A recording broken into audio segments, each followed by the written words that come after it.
حلب الشهباء.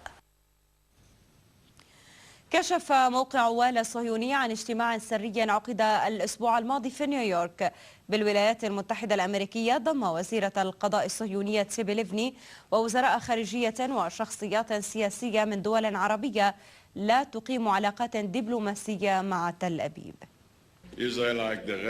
لم يعد هناك عالم عربي معاد لإسرائيل، قالها بيريز في النقب أثناء عدوان غزة بأوضح اعتراف من تل أبيب بنجاحها في تطويع الحكومات العربية، وأكدتها أيادي عرابي الدماء العربان عندما صافحت أيادي كيان العدو في أراضي أمريكا الراعي الرسمي للإرهاب.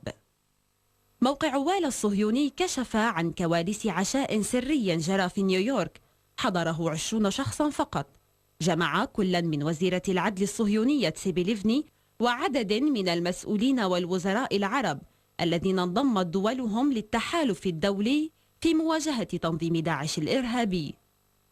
موقع والا يؤكد رغم محاولة العرب الحاضرين نكرانهم للواقعة التي لبوا فيها دعوة لحدث رسمي من الرئيس الأمريكي الأسبق بيل كلينتون وزوجته هيلاري.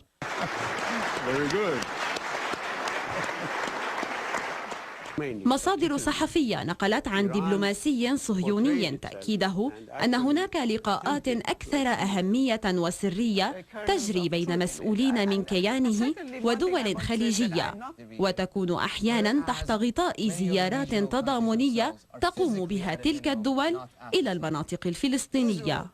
هذا التنسيق لا بد له من وسيط. الدبلوماسي الصهيوني كشف أن الأمير السعودي تركي الفيصل الوسيط الأبرز في تطوير العلاقات بين إسرائيل والعالم العربي، فنجحت وساطته بحصول توافق في المواقف بين السعودية وتل أبيب بشأن الأزمات التي تعيشها المنطقة، خاصة التطابق السعودي الصهيوني في العداء لسوريا والتآمر على حكومتها ومنع العراق من التعافي. المثير للاستغراب أن الدول التي تتذرع بأولوية محاربة الإرهاب هي ذاتها من تسعى لرضا كيان العدو وتشاركه مجالسه، وهي من شربت من نخب دماء الغزيين ومقاومتهم حين استهدفهم ذلك.